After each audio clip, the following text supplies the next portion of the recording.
Cinema ఇండస్ట్రీలో తనకంటూ ఒక ప్రత్యేకమైన గుర్తింపును సంపాదించుకున్న నటి సాయి పల్లవి. ప్రస్తుతం సాయి పల్లవి బాలీవుడ్ ఇండస్ట్రీలోకి ఎంట్రీ ఇస్తున్న విషయం మనకు తెలిసిందే. రణబీర్ కపూర్ రాముడిగా చేస్తున్న రామాయణం సినిమాలో తను సీత పాత్రలో నటిస్తుంది. ఆమె ఆ పాత్రకి పర్ఫెక్ట్ గా సెట్ అయింది.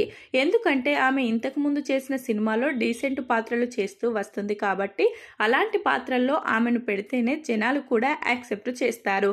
ఇక ఇలాంటి క్రమంలోనే ఆమె ఫస్ట్ లుక్ పోస్టర్ కూడా రిలీజ్ చేశారు. ఇక మొత్తానికైతే ఈ సినిమాతో సూపర్ సక్సెస్ అందుకుంటే ఆమె పాన్ ఇండియాలో స్టార్ హీరోయిన్ గా గుర్తింపు పొందుతుంది. ఇక వరుణ్ ధావన్ ఫస్ట్ సినిమాలో తను హీరోయిన్ గా తీసుకోవాలని మేకర్స్ అనుకుంటున్నట్లుగా తెలుస్తుంది. మరి ఇంతవరకు నిజమైన విషయాలు ఇంకా తెలియాల్సి ఉంది. కానీ మొత్తానికైతే Sai Pallavi pan India star గా తనకంటూ ఒక ఇమేజ్ ను సంపాదించుకోవడంలో మాత్రం చాలా వరకు ముందు వరుసలో ఉందని చెప్పాలి. ఇప్పుడున్న హీరోయిన్లందరికంటే కూడా సాయి పల్లవి ఏ ఇండస్ట్రీలోనైనా రాణించే సత్తా ఉన్న నటి కావడం వల్లే ఆమెకి అన్ని లాంగ్వేజెస్ లో మంచి గుర్తింపు వస్తుందని, ఆమె కూడా దానికి తగినట్లుగానే తన సినిమాలను చేసుకుంటూ ముందుకు సాగుతున్నట్లుగా తెలుస్తుంది. ఇక మొత్తానికైతే సాయి పల్లవి హీరోలకు ఏమాత్రం తగ్గకుండా తన క్రేజ్ ని పెంచుకుంటూ ముందుకు దూసుకెళ్తుందని చెప్పాలి. ఇక ఇలాంటి క్రమంలోనే ఆమె చేస్తున్న సినిమాల సెలెక్షన్స్ అనేది చాలా అద్భుతంగా ఉంటున్నాయి.